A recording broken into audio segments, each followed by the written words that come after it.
Okay, so first off, like, what is a freedom cell? I'll just answer that question, and then we'll get a little bit into how I came to be promoting and be involved in this movement. So in 2015, I first heard about the idea of organizing in a local, decentralized way from my friend John Bush in Texas. I'm based in Houston, so it's southeast Texas, and in central Texas where he's at, there used to be this conspiracy theory bookstore called Brave New Books, which was an amazing place where people would have events and host all kinds of stuff and books you couldn't find anywhere. And John was hosting an event about what he was calling at the time the creation of the Central Texas Mutual Aid Society. And that talk in 2015 I went to, and I just got super inspired by some of the ideas he was sharing. And it hadn't even evolved into the name Freedom Cells yet. It was just Central Texas Mutual Aid Society, but the idea was there of mutual aid groups. And so maybe we'll start there. Has anybody ever heard that term, mutual aid groups? Obviously mutual aid, we can kind of figure out what those words mean, but in like kind of historical activist terms, they have a very specific meaning. So I mean, we could probably think about mutual aid throughout human history. Like, there's definitely a historical record of churches raising money for people throughout history, and just the human desire to, like, there's a weather event or something and people helping their neighbors. Like, that's the most basic example of it. But then over time, like in the 1960s in the US and elsewhere, but particularly in the US, groups like the Black Panthers and other groups started to come together and say, like, the government's not taking care of our people. How can we come together collectively and provide resources or provide health? So the Black Panthers did everything from, they had like free lunch programs, they had like a healthcare clinic, they just came up with all different ways, and some more successful than others, and sometimes those things last for months, or sometimes they last for years. Sometimes they end up becoming permanent fixtures in the community. But that's just the nature of sort of people-powered entities. We don't have always funding to take them as far as we need to, and sometimes they don't need to be permanent. One example I could give from direct experience, during Hurricane Harvey, which hit the US and hit Houston in 2017, Miriam and a lot of her family members, their houses were totally flooded out and lost, like lots of people in Houston.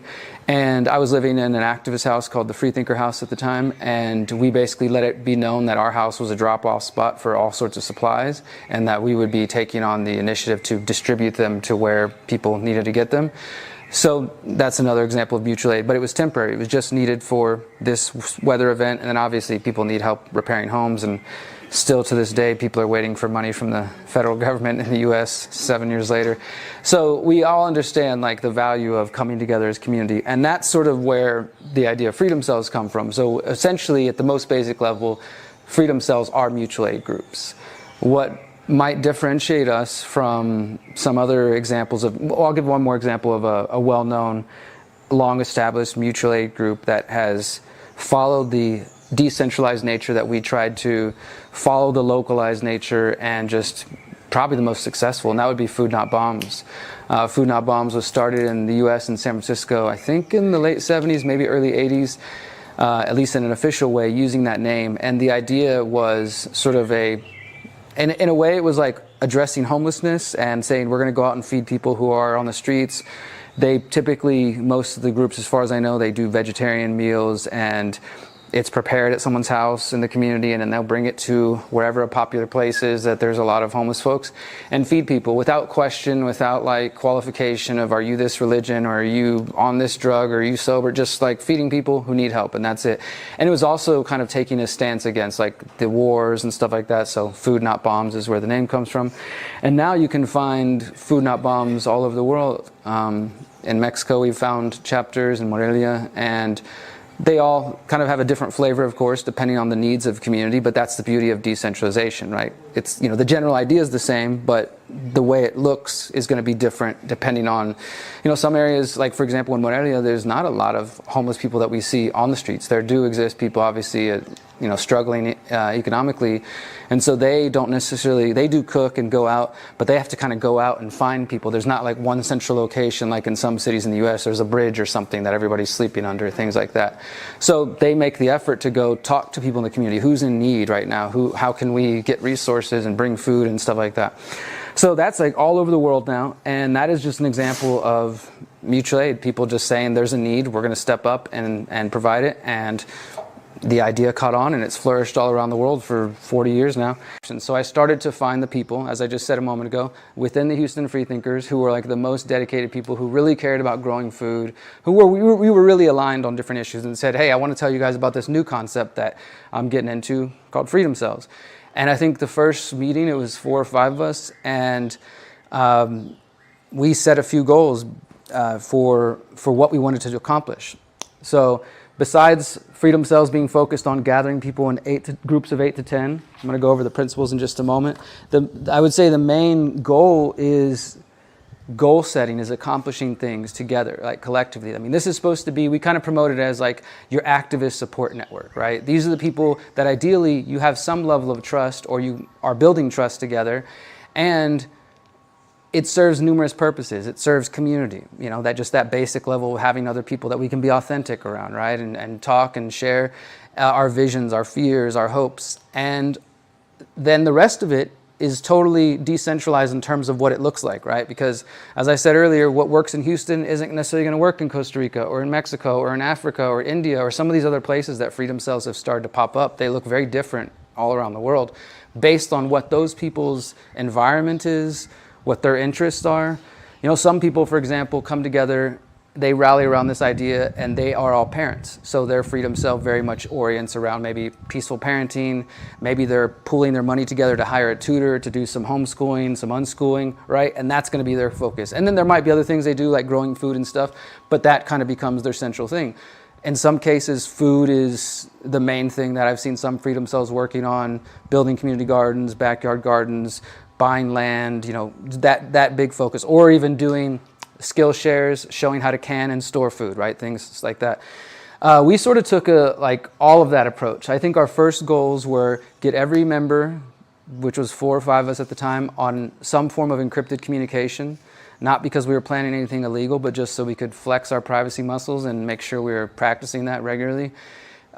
Getting everybody some sort of emergency bag. I don't like the term bug out bag because like the implications of just fear, you know, obviously it could serve that purpose, but generally speaking, emergencies don't have to be government terrorizing us. It can be a weather emergency. It can be, you know, any sort of thing. And you want to have some supplies in situations like that. And the idea being that not only do I have my emergency bag that's loaded with supplies, that we together get together and, hey, here's my bag. What's your bag look like? What do you got in there? Okay, let's compare. Oh, I need to get some of that too. And then you want to, maybe not every single thing everybody has, but there might be some basics that you want to agree that, like, let's make sure we all have X, Y, and Z. So again, when something happens, you're not coming to like, hey, I totally forgot, I never made a bag. Can I use everything in yours instead? You know, we're all sort of on equal footing, and you're sharing the knowledge, you're sharing the skills within the cell, within the group. And so getting an emergency bag, encrypted communication. I think that we decided to watch a permaculture documentary together to just sort of start getting everybody more aware of that.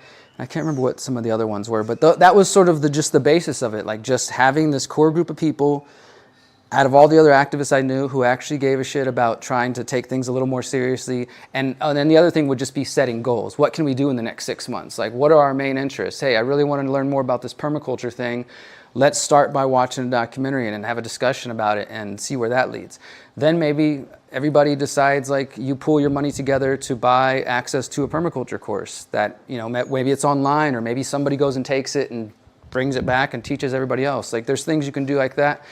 But it all is going to depend on what your specific interests, what your specific goals. You know, we suggest some and outline some ideas of goals that we think are worthy, but ultimately it's dependent on each group. So this was the first Freedom Cell in Houston, and then it started to, as we started to get more people, we didn't stick with like this hardcore, you know, but there was some degree of, once we got, I think, like 10 to 12, 15 people who were starting to get interest, and we started to notice that a few of them were coming from the north side of Houston, and that it wasn't always convenient, because most of my life in Houston has been centered around the downtown area, like in the city.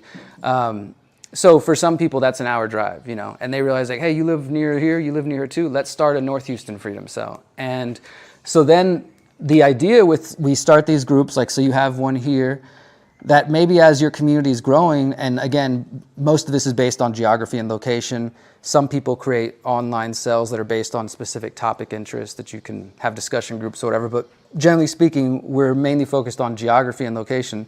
So as the North Houston Freedom Cell realizes they have a little bit more proximity to each other, and they're going to meet on a weekly basis. And then we decide, like the monthly cell, we can communicate online every day or weekly, but we'll just meet once a month, and we'll start bringing, whatever they're working on. They start setting their own goals since they're a little bit closer to each other. Because again, like we're talking if a potential emergency situation or just needing to help each other, because we do believe one of the potential uses of freedom cells in the long term are going to be mutual defense as well, like needing to support each other from tyrants and people. And there's some it's kind of a hot button issue because people aren't sure how we should feel about that. But we do think ultimately we need to be able to protect and defend each other if we're going to be able to stay free. Otherwise, we're just building for nothing and just waiting for them to come tear it down. And, that could just be like a member of the Freedom Cell says, hey guys, I got pulled over by a cop and this situation's getting pretty intense. Like, I don't feel safe. And they message your cell's whatever communication platform you're using and says, is anybody nearby to come just film or just kind of stand by supportively? Not to come create a scene. But if I'm over here in downtown Houston, that's not very easy for me to get to the north side. So this is, again, why you want to ultimately have your people as close to you as possible, because we want friends all over the world and it's beautiful, but when I'm in some shit going down in Houston, you guys can't really do much for me out here, right? And vice versa. So the idea is always just like keep it as local as possible. But the bigger picture, the reason I'm kind of pointing this out is because we imagine like it starts with one cell, it starts to grow, you get North Houston, you get another one over here, and then further out in Austin, John and them are building freedom cells, and Central Texas is extremely active with a bunch of different groups in small towns all over. The idea that we start to believe is that with time, we're going to be able to trade with each other, we're going to be able to exchange with each other. And the beautiful thing about like the website and the maps on the website, which I'll explain more about, people are already traveling and using our maps to find other like-minded people. And that to us is just the beginning. It's still early stages. The technology could be improved. We're working on an app and all these wonderful things. But in the long term, the point is, the digital stuff is just the facilitation. The real world this is the real Freedom Cell network, us connecting to each other. But we imagine that these connections that we're building from community to community, town to town, city to city, and even, across the world, could allow us to eventually have opportunities to trade goods and resources. Because like you were explaining to me, brother, you can't necessarily grow everything in the Netherlands out here. You have a shorter season, right? But maybe there's things that we need to still be able to trade, right? We don't necessarily want the world to shut down just because tyranny is rising. We would still like to maybe have some of the things and trade, and not only trading literal goods, but ideas like, what are you guys doing over there and what's working and how can we adapt that and model that in our community? So the idea being that as we build here and we start to create these secondary groups, it can get a little technical. I think it might scare some people away, but I will share it with you guys that like John tends to call this the inner cadre and then outer cadre, and he's got this whole terminology. But the point is that as it grows, we are becoming more and more connected in a broader network. And so at this point, between the website, freedomcells.org, the Telegram groups, and then people who do it on other platforms and just do it and don't put it on the internet, I would estimate there's 50 to 70,000 people that we've interacted with who have been active, were active, maybe still are. Obviously it's hard to judge who's active moment to moment, and largely we have COVID to blame and to thank for that, because when things got really scary, we saw this massive jump. Like I said, I first heard about this in 2015. We had the first website in 2016. It was a totally different version, but it was helping people get connected. And then we relaunched it in 2019, right before COVID. And I think right before COVID, we had about 1,500, 2,000 people. And then it shot up to like 20,000, 30,000. And now we're at about, I checked today, I think it was just under 42,000. And again, not every single person is active on there every single day. And unfortunately, because things have calmed down, a lot of people have sort of went back to normal or whatever. But in the middle of COVID, like people were recognizing, oh my God, this is important. I need to know who my neighbors are. I need to have people in my community that I can not only speak my mind freely to, but who are thinking about growing food and how we're going to take care of the kids and what comes next. So we're going to keep pushing whether the world is crazy or not, and hoping that people recognize the need for something like this. I will say it is a beautiful feeling for me personally we hear so many amazing stories, especially I was sharing Mama Ray actually helped us do a tour in the middle of COVID in the fall of 2021 across the U.S. It was called the Activation Tour, and we spent 60 days traveling the U.S. We did like 45 cities or something crazy. And everywhere we went, this is the middle of lockdowns as vaccines are just rolling out and everything. People were just sharing their stories of how when they were locked down, they didn't know anybody, they heard about Freedom Cells, they went and used the website, they searched, they found a local group, they went and met up at the coffee shop. Now they're best friends with this person, or now they're growing food with this person, they're unschooling together, they bought land. We could see the idea working, like actually happening. And it was beautiful. It was just like, oh my God, like all we did was just push it out into the ether and kind of create a basic website to help facilitate some of that, and then the rest happens. Like I think that's one thing some people might not understand as well, is that we don't create any of the cells, like other than the ones we're directly involved in. I didn't create the India cell or the Australia. Australia was super active during COVID, and it was really beautiful. Because as you guys know, they were one of the hardest, tyrannical places in the world. And one of the Freedom Cells out there, I'll just tell this story. This guy Dave, I've done some interviews with him. He's a really cool dude. Super. He just took the idea. It's so beautiful when you see somebody embrace it and they just light up their community. And I just see them doing all this stuff and they're helping other groups. And so Australia really took off. And Dave, he's in Melbourne, and their MP or whatever over there was they were calling it the Iron Ring, around Melbourne. They had cops and all this checkpoints and stuff. And so their Freedom Cell was literally sneaking past the Iron Ring to go on Freedom Cells campouts in the middle of COVID, and just to get out, but to build fires and do some skills and stuff. But that was the reality. They were having to freaking sneak past this crazy ring around the city. So it's been beautiful to see it growing. But so yeah, the bigger picture is, starting these groups and then creating secondary groups when necessary, sometimes more hyper-localized. But ultimately, again, there's some theory behind it. If it works for you, great. Because also I will say, the guys who came up with this, they had even more specific theories. They thought the group should be 8, 4 men and 4 women. And some people have adopted that, but because our belief is in decentralization, we want it to sort of let people make it. But they do have some interesting theories. I'll write down some of the principles of the Freedom Cell Network, some of which I've already talked about. Decentralization, which I think everybody here grasps already. And I'm not inherently against everything that's centralized. I think there are some times, for example, this is your property, your home, obviously, at the end of the day, you call the shots, but it clearly is being run in somewhat of a decentralized way, right? So there's nothing inherently wrong with that. There's situations where sometimes you might want one person helping with decisions, or at least you filter it through the community and it gets back to a person. But generally speaking, the reason we focus on this is we don't want it to turn into an activist community, support group, whatever, where it's just one person running the show, and sometimes that can happen, and maybe that's for better or worse. I don't know. Some people have leadership qualities. Others are more just tell me what to do and I'll show up and I'll be there. And there's nothing wrong with that, right? But generally speaking, we want to make it clear that this isn't meant to be one person's running the show and you're all showing, because we have had people mention, people will email us too when things go wrong. They will reach out to us and what am I supposed to do? My local person who started the cell turned into an asshole and he's kicking everybody out of the group and this and that. And we always just say, start a new one.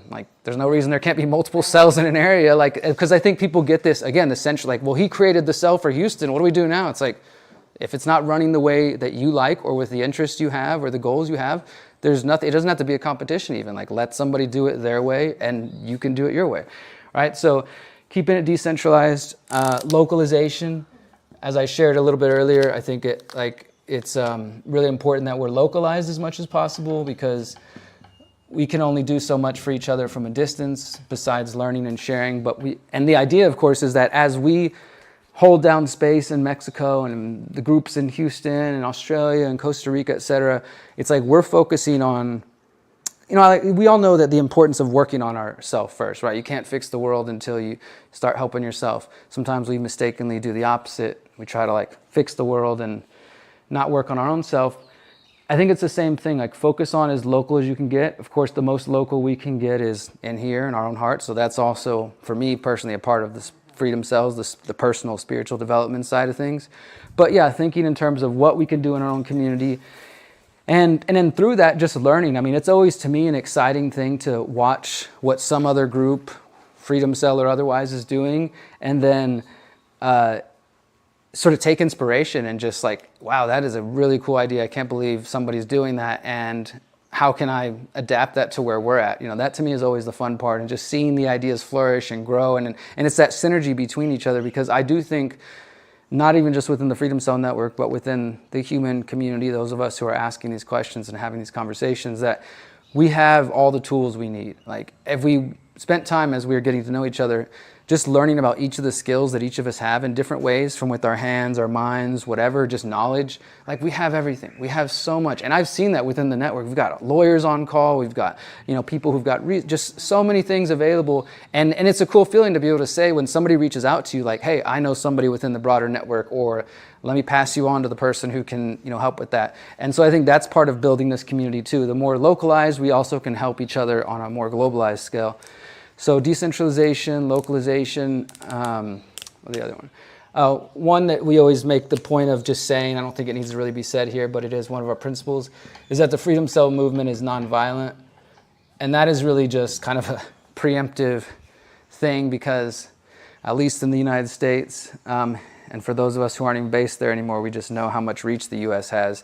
They like to demonize when groups of people get together and start talking about things. It's like all of a sudden, oh, they must be up to something bad. And there are some people in the community who have gone to the direction of thinking violence might be the answer at this point, or who are angry, or who are falling into that trap. And sometimes that will happen. And, again, people reach out to us. Hey, we had somebody show up to our meeting and they started saying, you need to behead these guys. We need to hang the traitors, or just whatever sort of thing.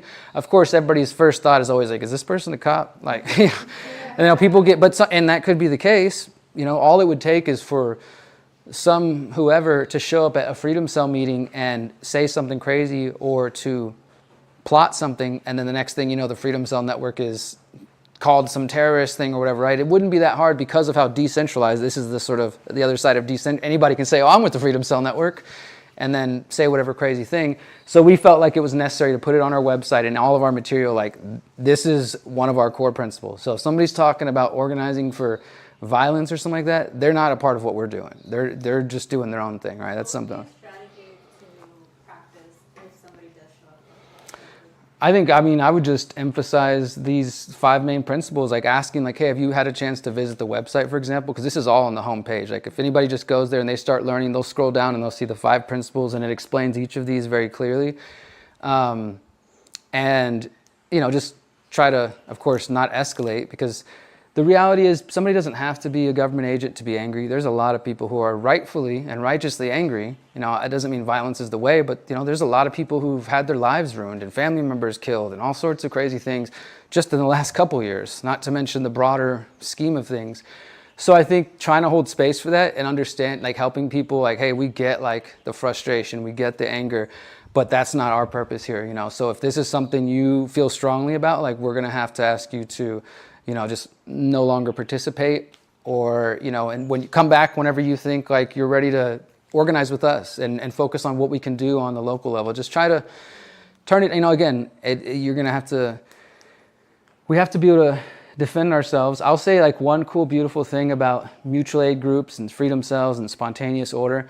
At the Greater Reset, I'll give an example of, because like how things can come together. At the Greater Reset this year, there was a guy that showed up. Like, first of all, this guy showed up and he didn't have any money, and so he was sort of like, oh, something or other, just telling some story. And so one of our volunteers came and got me and Miriam or something and told us about it. And I was like, oh, well, if he didn't pay, like, we don't know him. Like, and then he's like, he already went in there. So we had to go like, hey, man, like, just kind of standing around. And he could feel me standing there. And I wasn't like ready to fight him or anything. It was just like, hey, man, I heard you hadn't had a chance to pay. Can we bring you back to the table and get this taken care of? And he starts, oh, man, my bank and this and that, I got to wait. This just some story that I was like, that's fine, but if you don't mind just waiting outside till you get that situation figured out, we'll be cool. And then he's like, looked at me funny and kind of mumbled. He's like, good, because I'm about to knock you in the face or something, like sort of mumbled. And I heard it, and, I have to keep myself at center so I don't turn back into an old person I used to be, So I'm like, hey, let's just go ahead and get you out of here, right? You want to say something like that? You're gone, man, you're gone. And he's like, oh, making a big deal. And then he started, like, he literally got in my face like he's ready to punch me. And he's like, I'm getting my bag then. I'm like, okay, come on, bro, come on. Just come get your bag. And then he got back in my face, and I thought, I was prepared, like this guy's, and he was definitely, could have knocked me out probably if he wanted to. But what I did was just say, hey, community, we got somebody here threatening violence right here. And like Yoshi and a few other people just stepped right up, and we just surrounded him and followed him to the bag. Get your stuff, man. Come on, just keep going. You're out of here. This is not welcome in our community. He didn't touch me. I didn't touch him. He got the message and he was gone. So sometimes we got to be prepared in case things do escalate. Like Kenny will talk often about like Rainbow, and there is sort of a code in Rainbow, with like everybody stepping up when shit's going down. Like everybody's a peacekeeper, right? When the time comes, like we have to be willing to take care of ourselves. Doesn't mean we're going to get in a fight. It's just letting it known. And sometimes, whether you're a woman or a man, like just standing in your strength and like this will not stand. Like this is not happening here. People get that. They feel that, And so we just surrounded him, and not in a violent way, but made it clear like this is not happening in our space. So if anybody ever escalates things, try some of those strategies. But it is very important to us that people know that, because that's the other thing. I mean, unfortunately, in our broader movement, and maybe just in the human race in general, there is a lot of fear. And so people will think of 10 different reasons why they shouldn't even bother with freedom cells, just to sort of avoid doing anything. It's weird. It's a weird phenomenon I noticed, but people will be like, well, they're just going to come after us, and they're going to, Waco us. And for those in the U.S., Waco, Texas, community gets killed by the FBI, burn a bunch of kids alive. So people are afraid, like, hey, if we build it, they're going to come storm in and kill us. Or this whole thing is probably, like literally I just heard somebody tell me this morning on the internet that Freedom Cells is a scam. Like, we don't charge anything. We don't collect anybody's information. Or like we're gathering data for the CIA or something. Like that's why we're asking people. And it's like, stay in your fear if you like, but if that's going to prevent you from taking steps, then, I don't know how helpful that is. So we wanted to just make it clear. We're not about violence. The other one is the movement is apolitical.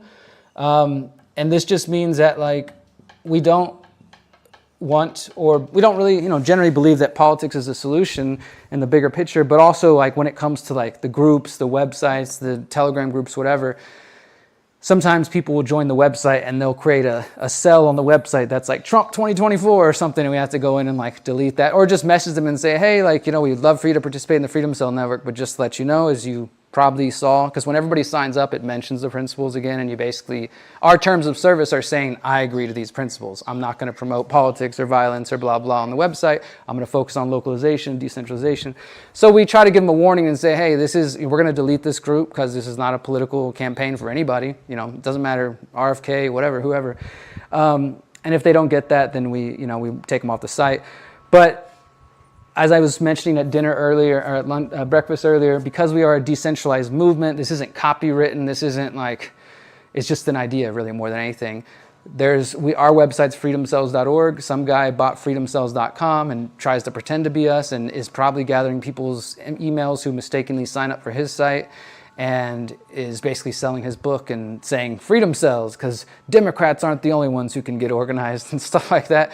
So, we're trying to get that website back, but my point is that there are people who will try to use the movement to push their political agenda. And we just basically say like, because even though maybe the broader movement leans libertarian, freedom, conspiracy, there's a lot of labels, right? We don't want anybody to feel like they can't be welcome. Like, this isn't like an anti-left wing, like everybody who gets these general principles and ideas should be welcomed in. And then, it doesn't mean every person you meet at every single meeting. Like, for example, when you hold your first Freedom Cell meeting, it doesn't mean that everybody who shows up is going to be your best friend after that, right? You have to find the people that actually do work, and some people won't work together and some people will, and that can take some time. There was a woman, Lisa, in Oklahoma City in the United States, who was doing like really pushing hard for freedom cells in her community for at least 4 years, I would say, maybe not that long, but at least a couple years before she started to see real success, like measurable success where like the right people were showing up. We're actually doing shit now. We're getting organized, where it was for a couple of years, yeah, they're having meetings, but she couldn't motivate anybody to want to do anything, And so sometimes persistence is key. Localization, nonviolent, apolitical. What's one I'm forgetting? Forgetting one here. Solutions focused. And that's kind of the whole point, right? But that's just to reiterate that this isn't a chat group to just discuss how fucked up the world is. And in fact, our mantra on the website is assume everyone knows the problems, focus on the solutions. So whenever people like post in our groups, like for example in the Freedom Cells Telegram chat, somebody will come and post like, did you see this latest crazy thing, and oh my god, doomsday and whatever, and we're like, hey, thanks, but we're going to go ahead and delete this. This is a solutions focused group, and then people accuse us of censoring people, and it's always fun. But if it's like somebody posts just like a permaculture video, we'll still say, hey, can you provide some context? Like, don't just dump a video in here. Like, let's have a conversation. Like, hey guys, I saw this video and I think this would be a great idea for Freedom Cells to adapt. Is anybody trying this already? Or I'm going to try this in my cell, right? So keeping it solutions focused. So decentralization, localization, nonviolent, apolitical, and solutions focused. And generally speaking, focused on small local groups and then building broader scale groups as part of a larger network. And we make no secret that our true agenda is to create a parallel society and parallel systems and to lay the foundation for that. And of course, we're obviously just the current iteration of people trying to do this. That, you know, we take a lot of inspiration from people before us, but I do think we're having some level of success. As I mentioned, the website has hit 42,000 people. I just checked the number of cells on the website. There's 1,700 now. And again, like, we got to go through there and filter out some that maybe somebody started when they got excited during COVID and then they stopped being active.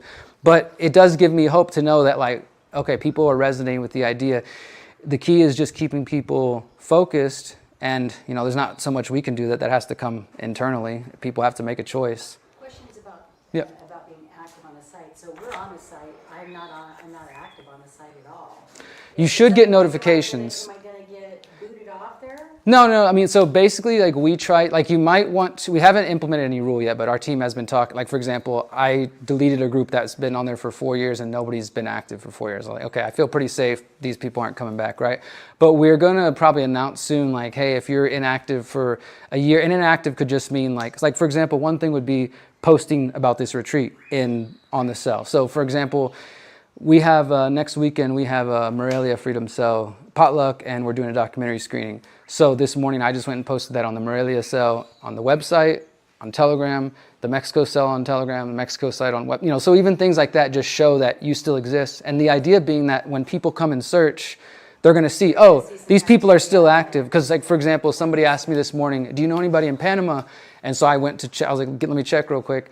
And there was 3 or 4 groups in Panama, but 2 of them were 2 years old and had never posted anything. So, and what unfortunately happens is people go there and then they're like, oh, nobody's there. Okay, I give up. Instead, we can try to say, like, if there's nobody there, you have to create it. Because otherwise, people are just going to keep doing the same thing. Because again, not everybody, their first thought is like, all right, I'm going to step up to the plate and plant that flag. But until somebody does, how many other people are going and searching and, oh, nobody's here. I guess I'll move on, right? Because there are people, I mean, we're not in every country, I would say, but definitely there are places that are more active, but people are failing to make it obvious they're still active. On the site, so I've seen there's a couple different groups in Costa Rica. Mhm. One in Chiripo, one on the other coast. I've posted some on there recently, and the one thing I've been unclear on is the feed that you see is only the groups that you're a part of. Like, for people to see what you post, you need to join their groups. Yeah, right? typically. Like, there's not like just a general feed with all of So the main way that they'll find you is, so for the website, the main focus is the maps, right? Because the idea, generally speaking, is that people are coming to the website because they're like, I don't know anybody in my local community. I live in Costa Rica, but I don't know anybody. So let me go search Costa Rica, show me all the groups, and then they're going to find your group. They're going to read the description, like, hey, these sound like people I want to know, and then they join and get connected, right? Because we had set it at one point where all of it was displaying. Not only can it be a pretty busy feed when there's like so many groups, but some people didn't want their stuff to be out until somebody made the effort to come, like, you know, knock on the door and say, hey, I want to join or whatever. Because every group has like a different, I guess you could say, vetting process. You know, some are just open, like anybody can join and they'll turn a discussion group. Others are like, hey, we only want you to join our group if you're planning on visiting in person, or if you know, something like that. So, but if you have suggestions, send me them, because we have a whole new web team that we just hired recently, and we're fixing little things like that and trying to make it more just navigable, because we're basically using WordPress's built-in social media thing, and there's some things we can tweak and change on it, but it's been limiting in other ways, so we're constantly trying to revamp it. Jesse? Oh, I was just going to say, you know, maybe a suggestion for that would be, as groups are formed, they can select a privacy. There's like a privacy option if it's the content is available? There is a privacy option, but maybe we can add the timeline to that too. So yeah, because like when people join, you can make it where it's like, I think it's a closed group, private group, or totally open, something like that. And then but that mainly applies to like if they have to request to join and then you have to approve them. But we might be able to do something on the timeline side.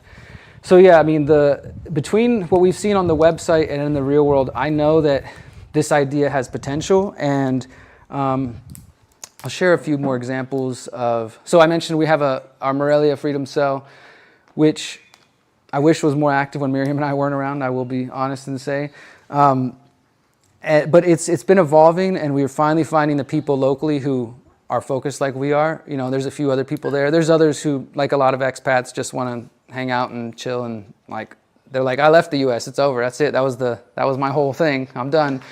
So I'm just going to sit here and watch things get worse. But we've found a good amount of people now, and just focusing on food, trying to have the social aspect. So we'll do these potlucks on a monthly basis, and then trying to do like educational documentary screenings, because things like that are going to bring people together, because some people won't show up for a meeting that seems too business-like, right? But if you kind of, like I was saying earlier, combine the business with the social, you can get maybe a bigger crowd of people, and then pull in some people who are serious. So we've focused on the groups that I've been a part of. We've focused on communication, private forms of communication, food storage, emergency bags, obviously permaculture. I was heavily involved with our Freedom Cell in 2016, 2017, growing food. We had our own community garden that was like kind of our personal thing that we were all taking care of together. And to me, I think food is one of the topics that comes up the most, that I hear from most Freedom Cells, like, are people, because obviously we all got to eat, and people understand the food supply is under attack. We talked all about this yesterday. And there was, the last few years, all these weird things going on with supply chains and factories burning down. So people are more aware of like, hey, maybe I need to make sure I can get my food when I want it. So a couple of things come to mind. One of them would be that, and this is, I think, a lot of cells or groups have the opposite problem. First of all, let me say this too, is like the name is not even relevant as well.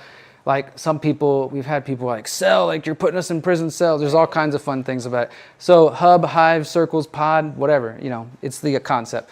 But one of the things that groups tend to, I think, suffer in is promoting in the real world. Like, because most of our generation and people in general are just focused on everything on the internet. So we try to encourage people, like, and it might apply somewhat to here, like you could go around to different places in the mountain putting up like flyers or just handing them to people personally, like, hey, this is something we're trying to put together. But I think the other point you bring up, Elias, is something that we can't necessarily, I guess, like the answer is going to have to come from people who are very aware of the cultural differences, because the reality is, yeah, like I said, Freedom Cells from country to country are going to be different in interests, but also culturally. Like I had a guy tell me something similar. He's translating my book into Mandarin because he wants to get it in China, but he was also like, oh no, it was my Korean friend, our Korean friend, who basically said, like, he's like, I don't even think I can get my people to understand these ideas. Like, he's into libertarianism and ideas that for his countrymen are kind of foreign, like that's not like necessarily things that they've grown up hearing. So there are going to be some cultural differences that I think we'll just have to learn how to navigate. And I mean, I don't know, Uriel, if you have any thoughts on that, of like, because I think it will take more like local connection, right? Because sometimes right now, especially in other countries, expats are starting some of the groups. We did see in Mexico, some of them are all Mexican. That was really cool, like just to see it really taking on more of a local flavor. But I think that's also part of that integration, because if we're going to be in different places where either we're not from originally, or, I mean, you've been here a while, so you know a lot of people, but sometimes those cultural differences might be so great that there could even be skepticism of like, what is this non-whatever, person telling me about this, or the ideas could just not even be in their wheelhouse. And then maybe that might require just a little bit of reframing, like you guys are trying to focus on the market. What would you say is the sort of main impediment? Is it just like a general lack of interest, not understanding, or like you were saying, not seeing the need for it? Because I think that's a big one for some people. In some ways, we're like creating our own spaces. I mean, that's essentially what I feel like we have tried to do within the broader freedom movement, which a lot of it is obsessed with the problems, is try to carve out a little solutions-focused niche of like, hey, we're the solutions caucus here of the broader movement.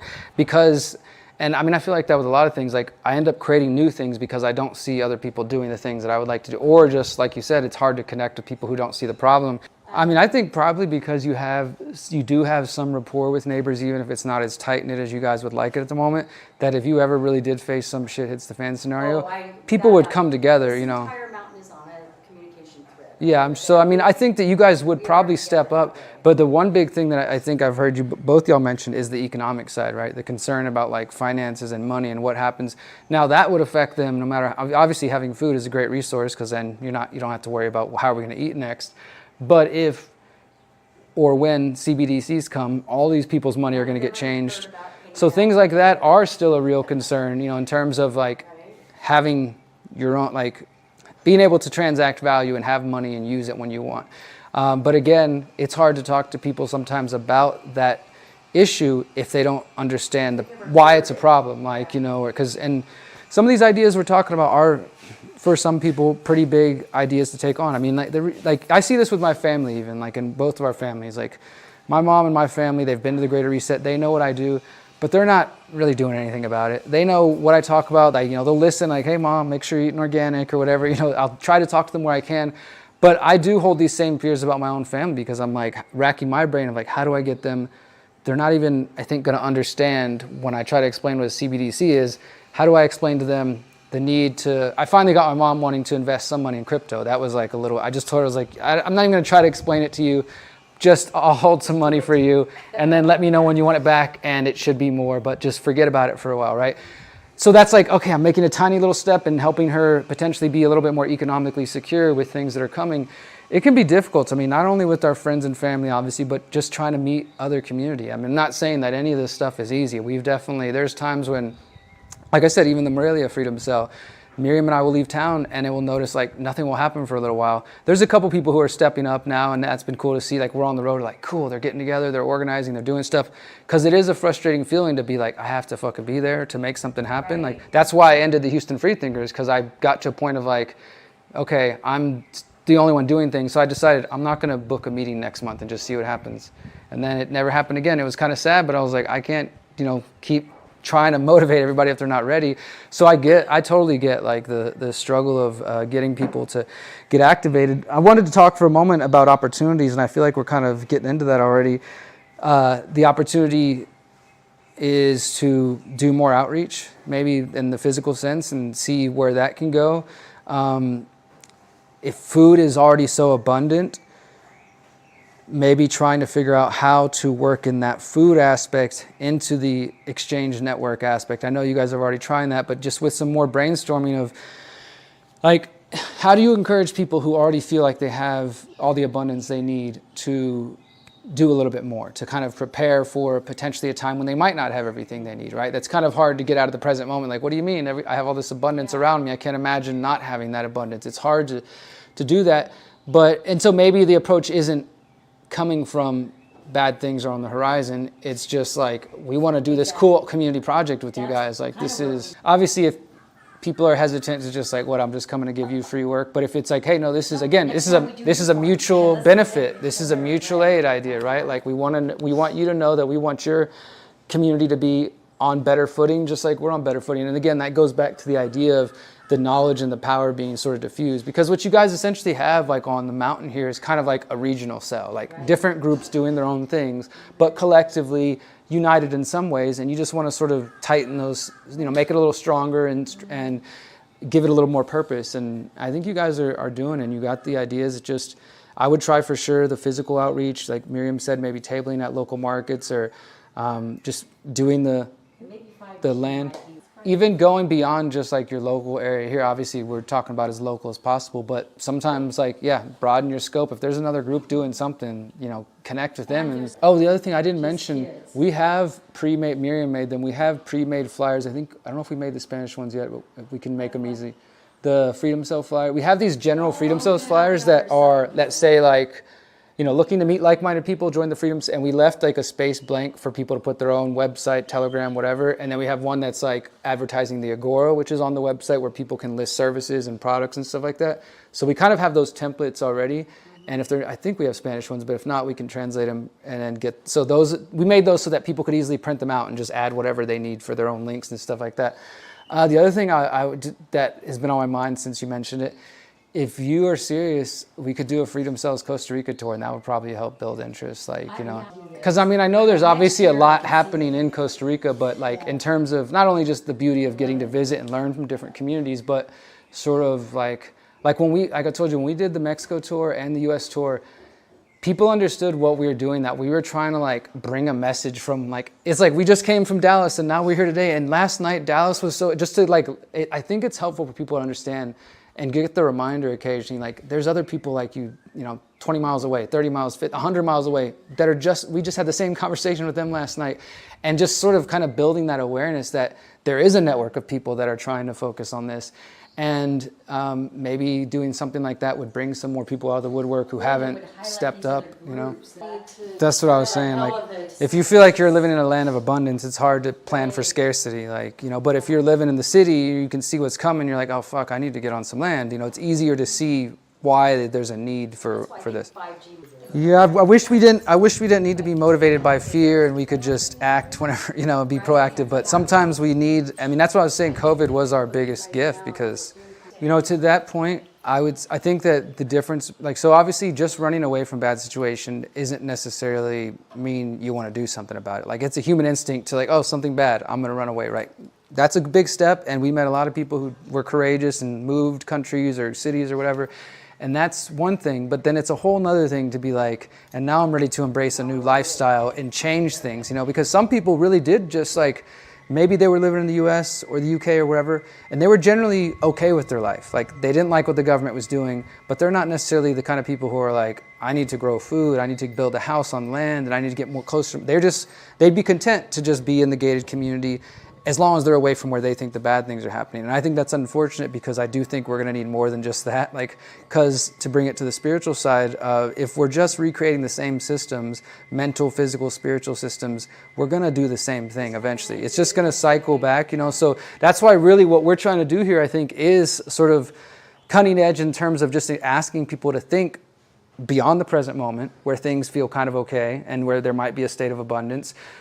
Not to live in fear, but to do what every one of our ancestors did, and to think ahead and to plan ahead and to think of what's coming next and to how we can be best prepared for that. I think I've got a short amount of time. I wanted to read just a couple things if I could. Anything else? Any other thoughts? Cool. So one of them, well, I want to share this one. Actually, I just got invited to write an essay about freedom cells recently for this book, and I haven't published it yet, but I wanted to just share a section here that you kind of just reminded me of. The book is called Community Technology, and it was originally published in the 70s or the 80s. And it was based on the work of this activist that I take a lot of inspiration from. His name was Carl Hess. And way before most people were talking about these ideas, he went into DC in a poor black neighborhood, the Adams Morgan neighborhood, and him with some other activists working with locals, they started doing like solar panels on the roof, they were doing aquaponics, they're doing composting, they're doing like all this really cool stuff. And this book essentially documents the rise and the eventual fall of this project, you know, which is what we all struggle with. Like, they had this awesome thing happening, everybody was motivated, and then sort of filtered out. But so a friend of mine is republishing that book for now, and we're going to take ideas that we think sort of apply that, and Freedom Cells is going to be one of them. So this is from that essay, and what you said just a moment reminded me of it. So I'll just read, it's just 2 paragraphs. I wrote that one of the reasons we emphasize the creation of freedom cells on the local level is because of local community members' proximity to the various problems they face, and the knowledge about community relationships which only those in the local area will hold.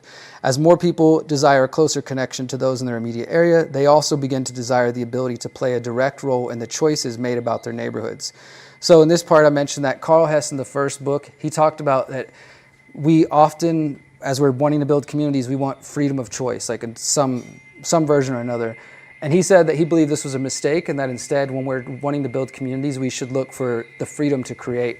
Because some people, they want to move into communities, and what you're describing, they're moving into places. He says that when individuals and families begin to seek community, they fall into the trap of moving into suburbs or neighborhoods or even intentional communities where all the important decisions about community design have already been made by people who don't even live in those communities. You know, so like maybe the company that owns the suburb or whatever, they know where the parks are at, they know where the trails are at, they know all this, and we're just kind of coming in, and we have no hand in the actual design.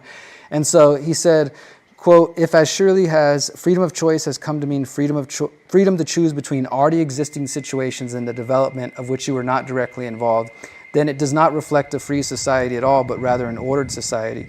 Instead, he says, communities should demand the freedom to create, even the necessity to create, the necessity to make choices by actually making actions rather than just picking products, whether social or concrete. So I just think that's something important to remember, is that like we all want to be hands-on in the communities we're going to live in. And there's nothing wrong with moving into an intentional community that has been built. I'm not saying we all need to, I want to build my house with my own hands, but that's not something everybody desires. But typically with an eco-village or an intentional community, those intentions have been brought in. Obviously, the name implies it. Whereas with a suburb or whatever, you're just sort of like pick between these 4 houses and, your street's already been designed and all the things are there for you. And that might work for some people. But clearly, I think we're the kind of people who desire a little bit more closer connection to the places we want to live long term. So I'll just share one of the final things I'll share, and then I'll answer any questions if there are some, is this is just a couple of tips, ideas that I put together in one of my books a couple years ago. And it's just tips for building freedom cells. So I'm going to share these in case any of them are helpful. The first one is to understand your motivation. So this means for each individual who is starting a Freedom Cell Circle Hub or joining one, to know why they are pursuing such a goal. What are your motivations and what are your interests? Knowing this before you start a group will help save you time. Just figuring out what is it that's driving you, like whether it's like, hey, I want to get closer to my food, or I want community, that's my main thing. Or I need to find other parents that have kids so we can co-parent together, things like that. Really getting clear on your motivations of why you're interested in this idea and what that really means to you. Identifying potential candidates. And what I wrote here was, are they mentally, physically, and spiritually sound for your goals? And this is kind of what I was saying earlier. Like, let's say you host your first open house, like local Freedom Cell meeting, open to the public. Anybody can come who's interested. We're going to share a little bit about what our ideas are, what our goals are. You might go away from that meeting and be like, nah, those are cool people, but we don't have the same goals, so I'm going to keep looking, right? Or you show up to their meeting and they're like, yeah, it's not really the person. They don't seem to have the same interests. Getting clear on what those goals are will help to get to the point of starting to, both as an individual, decide, is this the group I want to work with? And for the group to decide, will this person be a benefit to our goals? So just getting to understand, because as I said earlier, sometimes people come up, they start talking about politics or violence, or they just want to focus on the problems all day. And after a couple of meetings, you might be like, hey man, we love your energy and you're showing up, but you're just kind of focusing on the problems, and we really want to focus on the solutions. So if that's something you think you're capable of doing, like, we would love to collaborate with you and hear about all the great skills you have. But if not, if you're just looking for somewhere to kind of just rant and get stuff out, like, we understand that, and we'll have social hour at some point, but we're going to focus on business. So just figuring that out and identifying what characteristics you're looking for other people. And then as you get your group together, discussing common themes. What are the driving forces bringing the group together? We mentioned permaculture, we mentioned parenting, it can be technology, obviously the economy, getting people off big tech is another thing. All the different sort of things that we try to promote with the Greater Reset are, I think, different themes that a Freedom Cell could talk about. Identifying strengths and weaknesses. And this, I think, is an important step that maybe some people step past, taking an honest look at the strengths and weaknesses of each individual as well as the group as a whole. And obviously that's not meant to put anybody down, but you're more equipped with the knowledge of understanding, like, hey, when we need to build a building, this is the former architect in the group. We're going to lean on you for those projects, right? Or this person is a retired nurse. They've got a lot of valuable things, but you know what? I'm not so good with figuring out crypto. So here's the other member who knows all about that. They're going to be the again, decentralized, but we will have natural areas where we're stronger and weaker, and understanding those things can be to your strength as a group, and knowing how to leverage those, like, this person's really good in these areas, this person can step in for these others. One other basic area I didn't mention in terms of projects that Freedom Cells can take on is taking a CPR class together, like super basics. This kind of really emphasizes the idea that, again, you don't want it to just be one person that's dependent on this. Like, so if this is our Freedom Cell right here, it's a really cool feeling to know, hey, we all here can do CPR. So if some shit, and that's just a basic example, right? But think about that applying to as many different skills. That doesn't mean, like, so for example, do a skill share on how to build a fire, like little skills that it would be nice to know. I've got 7 other people that, if one of us goes down, we all know how to do CPR. We all know how to do these basic things, and some of us will do it better than others. But the point is, again, you kind of know there's a basic understanding. Hakeem saved my life when we were on tour using CPR. I did not have CPR. I almost died eating a freaking vegan chicken burger on tour. I was like, my whole face, I thought I was done. I thought I was done. So scary. 2 or 3 near-death experiences. But this one, we were on tour and we were at a friend's house in Cleveland. Miriam's sitting over there, Hakeem's over there. Were you right next to? Okay, I think she just didn't know what to do, because I took a bite and it's like one of those. It was like a mushroom burger, right? And you take a bite of a mushroom, sometimes the whole dang thing goes down. That's basically what happened. And so I'm like, chewing, I'm like, okay, I think I got this. And then it goes, further, and I'm like, And I just was like, and Hakeem just ran across the room, started pumping me, and spit out this vegan burger, and like, I was like, holy shit. So it was a valuable skill to have. Okay, number 5, evaluating the desired level of freedom versus security. And let me explain what this means. Each of us, as individuals and as groups, have a different idea of what it means to be free, right? And some of us exist in the more extreme realm, like you said, like whether it's not getting a driver's license, or some people, like for me, I'm contemplating stopping flying in the next couple of years once facial recognition becomes all pervasive, right? And that's not a compromise I'm willing to make, and so I'm navigating that right now, right? But for other people, they might say, like, you know what, I'm still willing to keep going, right? But just for each of us to know, like, what does that really look like for you? It looks like being on the land and growing food. Some people, they do just want to move to a suburb, and that's their solution. That's their level of freedom. They don't want to grow their own food. They're content with, buying it from the market, or they're content with somebody else growing it for them. Getting real clear on that. What I wrote here was, every individual might have a different desired level of freedom, and as such will have different aims and willingness to accept certain risks. When it comes to rising technocracy, this is especially important to remember. How free do you really want to be? How much privacy do you want to keep? What will you do and what won't you do to attain such a goal? So, and those things will probably naturally come up in conversations with your groups as you really get clear on, like, all right, like for example, the 5G is coming into our community. How are we going to approach this? How are we going to deal with this? What is our step? Some people are, I think, feeling pretty strongly about maintaining their economic freedom, their freedom to travel, and are willing to do things like, hey, I'm not going to fly the public airlines, but I'm going to hire a charter jet or something, right? Like, the point is, like, the more you better understand what exactly you're aiming for, then the better off you can work and collaborate together. Because if we don't have similar goals, I find sometimes, like, when we meet at freedom community events, campouts, festivals, whatever, there's sometimes an assumption that we're all on the same page. Like, we're just like, yeah, we met there, the Greater Reset or whatever. Clearly, we all get it. And then you get into the details later and you're like, okay, well, you like freedom, but that looks different than what mine does. And that's fine, but maybe we should, establish that before we go buy land together or whatever. Setting short-term and long-term goals. What can your cell accomplish in the next 3 months, 6 months, a year? Set goals as a group and hold each other accountable. And so what that would mean in terms of holding each other accountable, like, let's say the meeting is like, yeah, let's all let's have an emergency bag, and let's focus on that this month. We all bring our bags, pull out everything that you got, make a list, and then after a couple of weeks, you notice one of the members is kind of like slacking on that goal, and not only is that, like, I think it can make the group weaker.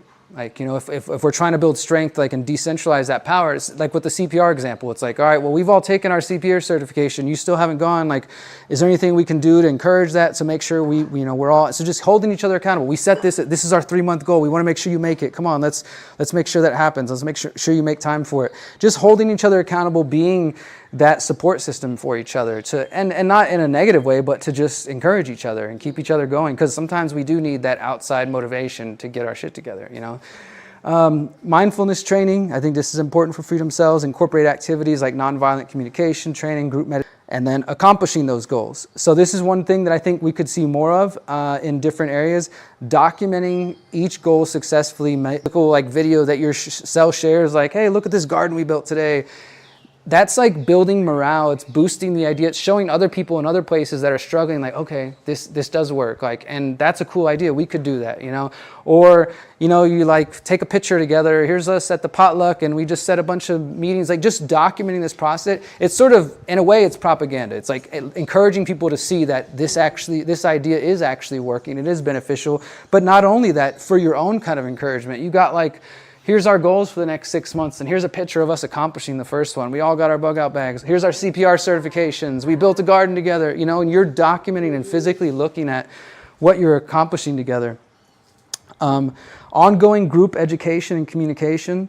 So continuously just expanding your group's knowledge, skills, and supplies. Like, I mean, that could be, okay, hey, we all hit 1 month of backup supply of food. Let's go for 3 months, you know, like let's just keep going with it. Or we all know how to build a fire now. What's the next skill we can take on? Things like that. Just keep adding to your knowledge base. Another thing I would add to this too is, I haven't checked out your library, but like a group library for valuable books, whether that's history, that's basic skills, you know, stuff like that, right?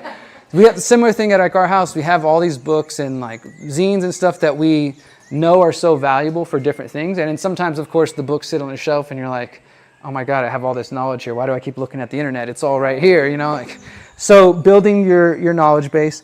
Number 10, this kind of goes to what I was saying a moment ago, promoting and marketing your goals and accomplishments, using the power of social media when safe and desired to market and let the world know how much more prosperous you are with this concept, like by growing your own food. And we're living this more free life and just document it. And then, of course, being honest about the struggles too. Like, this is one area we're falling short, or does anybody else out there have ideas of how to address this particular gap in our knowledge? Because again, I think we have all those resources we need in our broader community. And so whether that means like posting on a Telegram group or posting on the Freedom Cell website, hey guys, I'm having this issue we're running into. How did you guys solve this? And any ideas are welcome, or things like that. And I will mention one of the, I'll get to that in just a second. The other one, 11, identifying strategies for creating income and independence. And this is sort of, I think, a little further along. Like most cells are at the point where they're just trying to meet people, right? So this is maybe a little bit advanced goal, but this is the bigger picture, right? Is like starting to leverage the power of your group to create counter-economic income that can't be taxed. And that's what you guys are talking about. Like, okay, you've got groups, there's other people nearby. How do we start establishing relationships and trust? Because trust is definitely needed, so that we can buy and sell and trade goods in a way that isn't going to incur taxes for anybody. Like one thing that we have, and maybe, I don't know if the mindset is the same, but one of the benefits I think in Mexico is that people don't trust the politicians at all. And generally, since cash is still used like pretty much everywhere, people understand the value of not paying taxes. And so like we don't have to convince them of that. Yeah, so that's one area that you can work from, is like, hey, we all want to avoid getting taxed by the government, right? Well, this is one way for you to keep all the money. When we buy from you, we're not going to report any of that. There's none could be taxes. We want to have our own local economy here that's safe and out of the government's hands, things like that, right?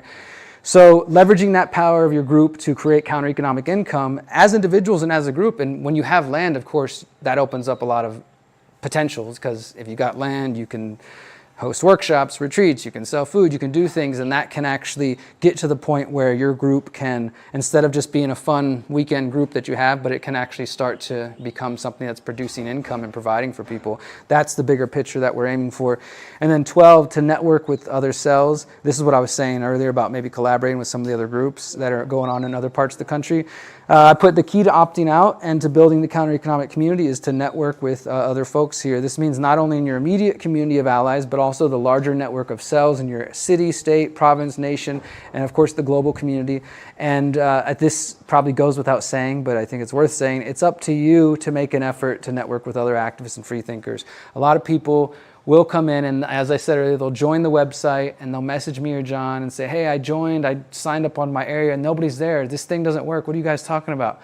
And they're just like expecting it to be handed to them. It's like, well, make that group happen. Yeah, and what we always tell them is like, we nominate you. Like, you are now create the cell, like, because otherwise, what is going to happen? Nothing's going to happen. And so, yeah, I know that we don't all necessarily feel like we're the leaders, or I can't be the one to do it. But even just doing that simple thing of putting a name on a website and starting a Telegram group, people will come up behind you. And if you don't even, I tend to say, like, if people aren't even willing to make most basic steps like that, then they need to probably go back to the conversation of, do you really want to be free? Because it's not going to be handed to you, at least not in my experience. Like, freedom of all the levels, mental, physical, spiritual, takes effort and time and work, as we know, right? So if our first roadblock is like, oh, there's nobody on a website, I give up. Well, then maybe that's not really what you want. Maybe, it's just not in the cards for you. What was I going to say a moment ago about networking with other cells?